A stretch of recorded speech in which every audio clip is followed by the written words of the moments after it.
What is going on, Swoopers? Welcome back to another episode of Swoop Luke. In this episode, we'll be talking about the three players that just signed on. Let's get into it.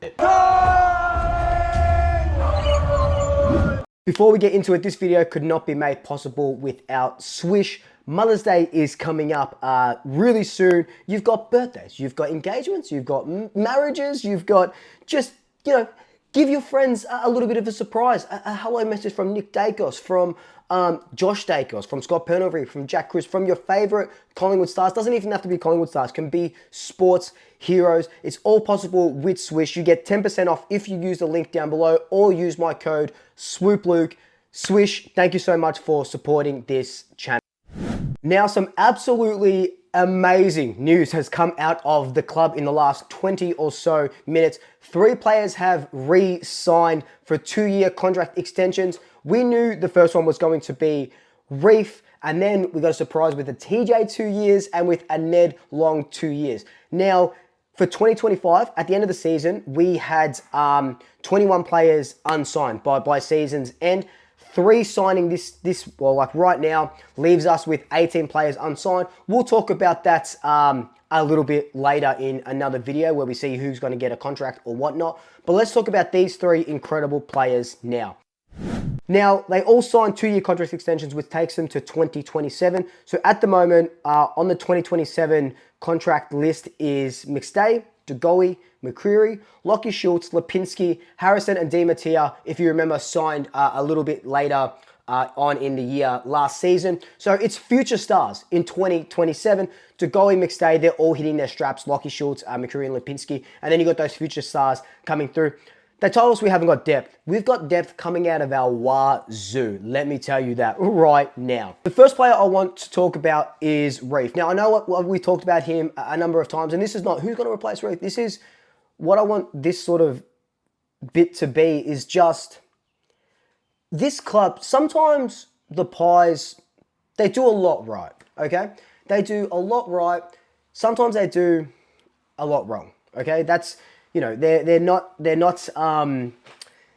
angels, they're not perfect. But when you re-sign a guy that just done his ACL, and we know talk started well before his ACL, but when you sign a guy that's just done his ACL, not even for a year, for 2 years, to say, mate, we back you in so hard, you can take 12 months to recover, get as good as you can get, and we'll see you back as an important cog in our backline next year. I don't know, it makes you happy to support the club, It fills you up with so much pride, and it fills your cup up. And look, I know other teams will do this as well, but I don't care about those other teams. I care about my team, I care about the Pies. And it's so nice to see. And, this is probably going to be, the first couple months is going to be really hard for Reef, especially the first couple of weeks. It's going to be really, really hard for him. But like I said, McStay's going to take him under his wing. Harvey Harrison will take him under his wing as well.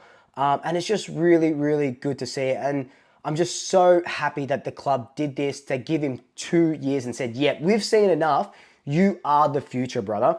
Now, TJ and Ned Long. Quickly talk about TJ. I love TJ, right? I love him. I've been watching him since, the preseason in November, so I've kept a close eye on these sort of younger kids.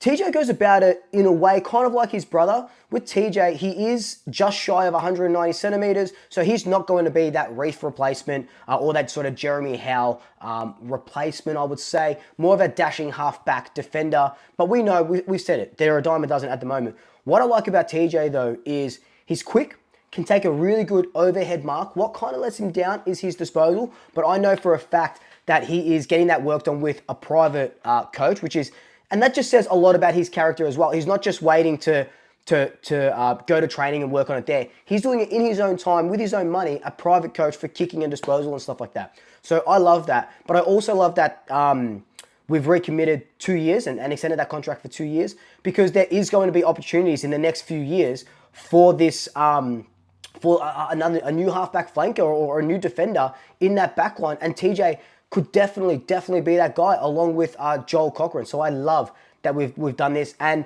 TJ, he's played one game. I think it was against the Bulldogs last season. Played one game, He's been doing really well in the VFL. Unfortunately, the VFL has a bye this week, so we can't really see that come to fruition. We'll see it next week. But I just love what he's doing. Head down, ass up. He's going to be a really fantastic player. Ned Long, mid-season draft pick. Played for Hawthorn. Hawthorn dropped him. Comes to us in the mid-season draft. I was always a bit, how's it going with Longy? And he did get a lot of games last year because of, horses for courses, no Mitchell, no DeGoey, all this sort of stuff. And he was there, he was plying his trade. He had a really good game, or really good season so far anyway. And he could be that Mitchell replacement. The only thing that lets Ned Long down is his kicking. But I don't give a shit about that. I really don't care about that because this guy is the #1 pressure player at Collingwood. I think he's #1 in the AFL. He's leading our tackles. He is everything you want in a Wombat midfielder. So think of him as like a Tom Mitchell. He's not going to accumulate 38 possessions a game, but he's going to get in and under like what we got Harry Perryman for. And what he does, what he's going to do is release Nick to be the midfielder that we want him to be. We don't want Nick to be the in and under midfielder. We want Nick to receive their handball from a Mitchell, from a Perryman, from a Ned Long, and then go and then be the playmaker. We don't want him to be the get maker. We want him to be the playmaker. And Ned Long has done that to a T this season. Albeit, I freaking hate the sub. I hate the sub because I want to see Ned Long get game time after game time after game time. I think he's averaging, over these last 3 games, 58% or something because he's been the sub a couple of times and then played 1 full game. I need to see, just put 5 on the bench so I can see Ned Long, I can see Ed Allen, I can see whoever it is, Harvey Harrison, get full games after full games after full games because they deserve it. He can be an impactful player, so I'm really happy that they've signed him on for 2 years. Does that tell you, if you're sort of reading between the lines and like a conspiracy theory, does that tell you that we might not see Tom Mitchell for the rest of the year and he might retire? And we've given Ned Long, so we can see that you can play that Tom Mitchell role. Play that Tom Mitchell role. You've got another 2 years to improve and play that role because Tom Mitchell won't be there. Man, the Tom Mitchell thing is making me sad. I was looking at my Collingwood Forever, the signed jumper and stuff. I saw Tom Mitchell in there because it shows you the pictures and the signatures. And he was so pivotal in 2023, the Luke Ball of 2023. And now we have barely seen him for like over a year. And we probably won't see him for a very long time now that, he's got another foot injury and all this sort of stuff. Which sucks, which is so sad. But it does give you opportunity to see Ned Long, to see Ed Allen, to see these players. And what I like to see when these kids get opportunity is to grab these opportunities by the scruff of their neck, the scruff of their jumper. Not only play for the jumper, but play for themselves because they know if they have a bad game, they're getting dropped. If they're not going to put pressure on, they're getting dropped. Just look at Ed Allen as an example. But Ned Long has just left nothing in the tank when he's been out there. Even if he's getting 25% worth of game time, 100% worth of game time, or somewhere in between, he leaves nothing out on the field. He just gives it everything that he can. So I love that he's re-signed for 2 years, and I love this trio of re-signings. Who do you think is next?